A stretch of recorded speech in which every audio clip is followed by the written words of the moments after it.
ಆಮೇಲೆ ಒಂದು ವೇದಿಕೆಯಲ್ಲಿ ದಕ್ಷಿಣ ಭಾರತವನ್ನ ಕಡೆಗಣಿಸಿದರೆ ಭಾರತಕ್ಕಾಗುವ ನಷ್ಟವೇನು ಅನ್ನೋದ್ರ ಬಗ್ಗೆ ಮಾತಾಡಿದ್ವಿ.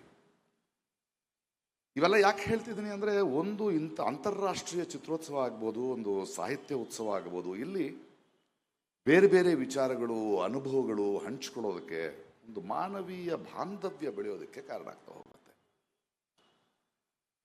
ಆದರೆ ಇತ್ತೀಚೆಗೆ ನಾವು ಬೆಂಗಳೂರಿನ ಚಲನಚಿತ್ರೋತ್ಸವಕ್ಕೆ ಬಂದಾಗ ಇದರಲ್ಲಿ ರಾಜಕೀಯ ಪ್ರವೇಶ ಮಾಡಿದೆ. ಇಂತಹ ಅದ್ಭುತವಾಗಿ ನಡ್ಕೊಂಡು ಬರ್ತಿದ್ದಂತಹ ಈ ವರ್ಷದ ಉತ್ಸವಕ್ಕೆ ಪ್ಯಾಲೆಸ್ಟೇನಿಯನ್ ಸಿನಿಮಾಗಳನ್ನ ನಮ್ಮ ಕೇಂದ್ರ ಸರ್ಕಾರ ಪ್ರದರ್ಶನ ಮಾಡಕ್ಕೆ ಬಿಡ್ತಾ ಇಲ್ಲ. ಅಂದ್ರೆ ಏನಿದು? ಇದರ ಪ್ರತಿರೋಧ ನಾವು ಹೇಗೆ ಮಾಡಬೇಕು? ಒಂದು ಸರ್ಕಾರವಾಗಿ, ಮುಖ್ಯಮಂತ್ರಿಗಳಾಗಿ ನೀವು ಒಂದು ದೊಡ್ಡ ನಿಲುವನ್ನು ತಗೊಳ್ಬೇಕು ಅಂತ ಒಬ್ಬ ರಾಯಭಾರಿಯಾಗಿ ನಿಮ್ಮನ್ನು ಕೇಳ್ಕೊಳ್ತಾ ಇದ್ದೇನೆ.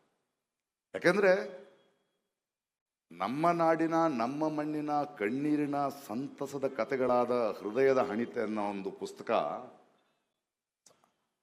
ಬೇರೆ ಭಾಷೆಗೆ ತರ್ಜುಮೆಯಾಗಿ ಬೂಕರ್ ಪ್ರಶಸ್ತಿ ಬಂದರೆ ಸಂಭ್ರಮಿಸುವ ನಾವು, ನಮ್ಮ ನೆಲಕ್ಕೆ ಇನ್ನೊಬ್ಬರ ಕಥೆಗಳನ್ನು ತರುವುದಕ್ಕೆ ಆಗೋದಿಲ್ಲ ಅನ್ನೋ ನಿರ್ಬಂಧವನ್ನು ನಾವು ಹೇಗೆ ಒಪ್ಕೊಳ್ಳಿಕ್ಕೆ ಸಾಧ್ಯ?